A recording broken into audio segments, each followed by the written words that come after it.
Hello all welcome back to my mini vlog. Delhi నుంచి ఆగ్రా వెళ్ళాల్సిన వాళ్ళకి ఐటినరీ హెల్ప్ అవుతుందని చెప్పి షేర్ చేస్తున్నాను. మార్నింగే మేము 7:00 ట్రైన్‌కి ఢిల్లీ నుంచి స్టార్ట్ అయ్యాము. ఆగ్రా రీచ్ అయ్యే లోపల 9:45 అయ్యింది. డైరెక్ట్‌గా అక్కడి నుంచి ఆగ్రా ఫోర్ట్‌కైతే ఎళ్ళిపోయాము. ఆగ్రా ఫోర్ట్‌లో ఉన్న నంబర్ ఆఫ్ ప్యాలెసెస్‌ని అయితే ఎక్స్‌ప్లోర్ చేసేసి డైరెక్ట్‌గా ఇత్మాదుద్దౌలాకైతే ఎళ్ళిపోయాము. దీన్ని బేబీ తాజ్ అని కూడా అంటారు. ఈ baby Taj Mahal one of the most important structure of Mughal empire అని చెప్పొచ్చు. ఇవి 2 మనం ఎక్స్‌ప్లోర్ చేసే లోపల మధ్యాహ్నం లంచ్ టైమ్ అయితే అయిపోతుంది. సో, అక్కడే లోకల్‌లో ఏదైనా లంచ్ కంప్లీట్ చేసుకొని డైరెక్ట్‌గా రూమ్‌కెళ్ళి కాసేపు రెస్ట్ చేసి, మళ్ళీ మధ్యాహ్నం పైన ఒక 3:00 నుంచయితే ఫతేపూర్ సిక్రీకైతే బయలుదేరుతున్నాము.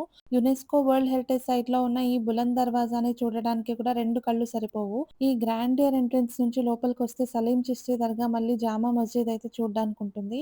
ఇవి 2 చూసుకొని అక్బర్ ఫోర్ట్‌ని కూడా ఎక్స్‌ప్లోర్ చేసుకొని డైరెక్ట్‌గా మళ్ళీ ఆగ్రాకైతే వచ్చేసాము. వచ్చే దారిలో ఆన్ ది వే డిన్నర్ కూడా కంప్లీట్ చేసుకొనొచ్చి రెస్ట్ చేసి మళ్ళీ ఎర్లీ మార్నింగే సన్‌రైజ్ టైమ్‌కి తాజ్‌మహల్ చూడ్డానికైతే వచ్చేసాము. అప్పట్లో షాజహాన్ ముంతాజ్ మీదున్న ప్రేమతో ఈ తాజ్‌మహల్ కట్టారు. దాన్ని చూడ్డానికి ఇంతమంది కపుల్స్ ఎర్లీ మార్నింగే 6:00కే ఇంతమందొచ్చారంటే అసలు నమ్మగలుగుతారా? బట్ స్టిల్ దీన్ని విజిట్ చేయడానికి ఇదే కరెక్ట్ టైమ్ అన్నట్టు అనిపిచ్చింది.